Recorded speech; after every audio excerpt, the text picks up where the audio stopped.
Slow Tourism o turismo lento è il progetto europeo che vuole rilanciare l'aspetto naturalistico e paesaggistico della nostra provincia in cooperazione tra Italia e Slovenia. Ma vediamo di cosa si tratta nel prossimo servizio. Slow Tourism, ovvero turismo lento, presentato da Vegal e dalla provincia di Venezia, partner di questo progetto europeo che mira alla rivalutazione dei luoghi ricchi di attrattive naturalistiche, storiche e culturali.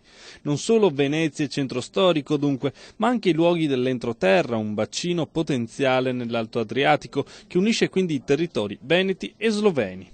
E il progetto Slow Tourism mira proprio a questo. Un turismo dolce, una fruibilità del territorio offerta al turista in maniera ecocompatibile, ecoprefissata e che permetta di ritrovare una nuova dimensione con di contatto con la natura. Nella provincia di Venezia si contano circa 33 milioni di turisti, attirati certo da Venezia e dei suoi litorali, ma la porzione di turisti provenienti dal nord Europa predilige soprattutto il turismo orientato verso natura, ambiente, paesaggi e patrimonio gastronomico. Un progetto dunque dalle grandi opportunità. La provincia di Venezia realizzerà un progetto pilota che intende collegare Altino a Torcello. Praticamente si percorreranno le vie dell'antica Serenissima, per cui arrivare a Venezia attraverso un itinerario fluviale, alternativo e sostenibile.